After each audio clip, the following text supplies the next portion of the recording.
Look, when it comes to marathon, we all know solo queuing can be one of the most terrifying things ever because you don't know if you are going to get an absolute warlord or if you are going to get a free kit Andy. In today's video, my goal is to help you all while you are solo queuing so that you can maximize the experience and mitigate any foolishness. It ain't gonna be perfect, but these things should help your experience in some capacity. The first thing to do once you get into a raid with your randoms is to first and foremost see if they got mics, right? Jump on and say, yo, you got a mic? Hey man, you got a mic? Some may respond, some may not respond until later because they have a mic, but they don't want to say nothing. Sometimes that is me, full transparency. But anyways, you want to see if they got mics, whether if they respond or not. You want to communicate your win condition to them, right? Let them know.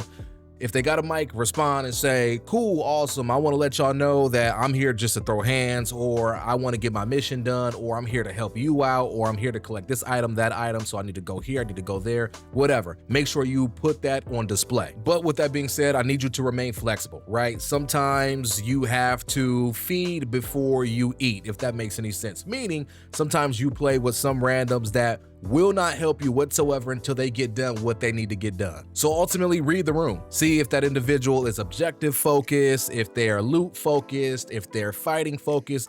Figure that out from their verbiage, what they say to you. Some people will be really direct and let you know. Some people will kind of just allude and you kind of got to use your brain to fill the gaps per se. Now, if your randoms do not have a mic or they just choose to not communicate, your goal is to communicate with them anyway. So stay on the mic.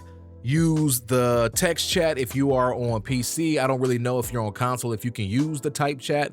Even if you could, it probably would take forever to get a message across, so you probably shouldn't do that anyway. Make sure you use the ping system as much as possible. That way, your teammates, your randoms have the utmost communication with you. They have a good idea of what's going on. If they have party chat turned off, with you pinging, they at least know where you are trying to go. They may rebuttal with another ping so you can make a play and make a decision off of that. Slightly piggybacking off of that notion, something we have to do as we solo queue is we have to adapt to personality types, right? Sometimes we're going to solo queue or random queue in with people that are just laid back and chill. They want to vibe, they want to do whatever you want to do. And honestly, they're just happy that somebody else is talking to them on the microphone. So they're down for whatever, right? You will get those randoms, and those randoms may be pretty good in gunfights. They may not be good in gunfights, but who really cares? They're just happy to be there and happy to have somebody to communicate with, right?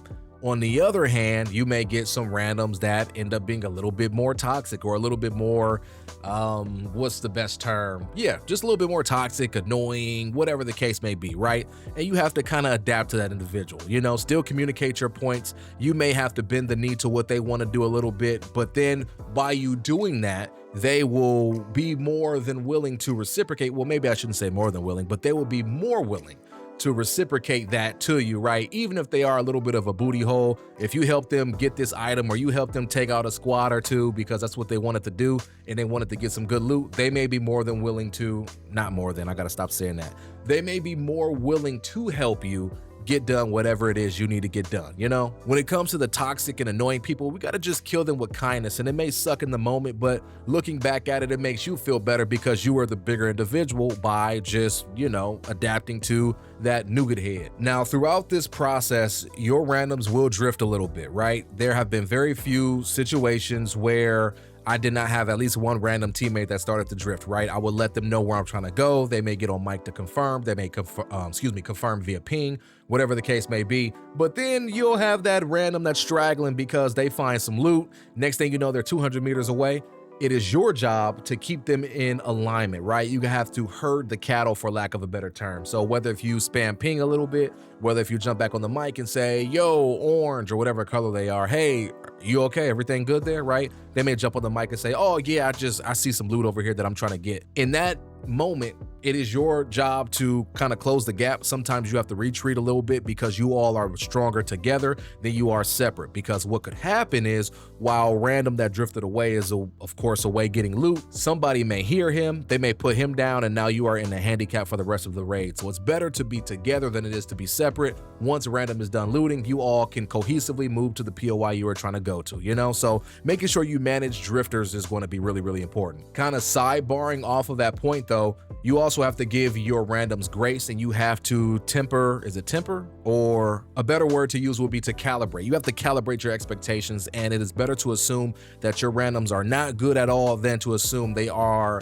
the coldest player since Drewski or Frostbolt. You know what I'm saying? If you go into a fight believing this is going to be a square up 3v3 gunfight, you are more than likely going to lose. Whereas if you go into a gunfight believing it's going to be more of a 2v3 and even in some cases a 1v3, and you play that accordingly, those are the gunfights you're going to have the best chance of winning, because you aren't relying on your random to carry their weight. You know what I'm saying? Because we don't know anything about our randoms. We don't know if they even know how to shoot straight. So why would I think this is going to be a fair 3v3? Whereas when you go in as a 3-stack, you know your homie's strengths and you know their weaknesses, so you have a better idea of how to play it. But if we play this random queue or this solo queue as if, man, my teammates, they couldn't hit the side of a barn with a gun, you know what I'm saying? If we play it that way, then you are going to have proper expectations met. And if your teammates end up being cracked, then hey, look, they exceeded your expectations. Cool, that's just icing on the cake. But if they're terrible, like we assume they are, then when you all, or if you all get put down, it's like, who cares? Whatever, I'm gonna just queue into another raid. We're good. You know what I'm saying? So I think that disappointment comes from us not having baseline expectations or having a low bar when it comes to our randoms, you know? And then the last thing I would say is really important to have or to hone in on whenever you are playing with randoms, especially if you were the one to share your win condition, initiate the conversation, so on and so forth, is you almost have to have a bit more of an IGL mindset. I can almost promise you, whenever you say, oh man, I'm here to do whatever, I'm down for whatever, right?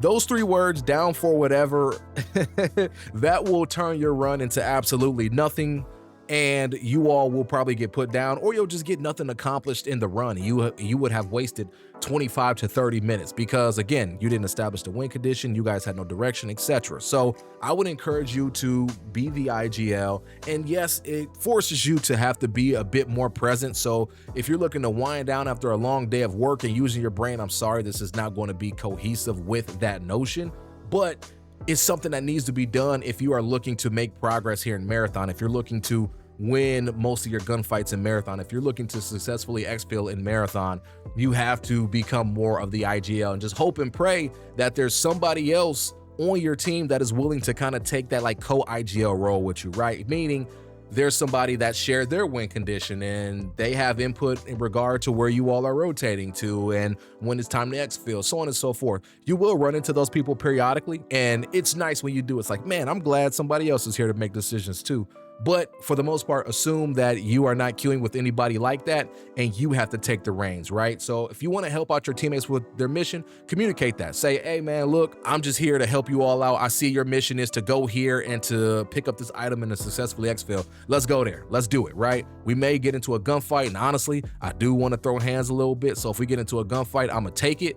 I want you all to take it with me, but yo, let's do this, right? More times than not, your randoms are going to be like, all right, cool, I'm down. Let's go. Let's do it, right? Sometimes you have to be the one to vocalize and be that person. And if you are not on mic, then ping it out or type it in the type chat. We have multiple means of communication, and let's make sure we do that to the best of our ability so that we can have the best experience possible when we are solo queuing. And folks, with that all being said, I will close on this. Solo queuing is not perfect, not by a long shot. It is a gamble no matter how you slice it. But I believe if you follow these things, it can make that experience a bit more palatable, and I hope it does. If what I shared with you does not help in any capacity, I apologize for wasting your time. But if it did, make sure you like the video, comment down below, say Kratos helped, or share any other pieces of advice you may want to share to your other fellow solo queuers. I would love that so much. Let's help one another here in this marathon community. I love you all regardless. Thank you all so much for coming and watching, and I will catch you all in the next one.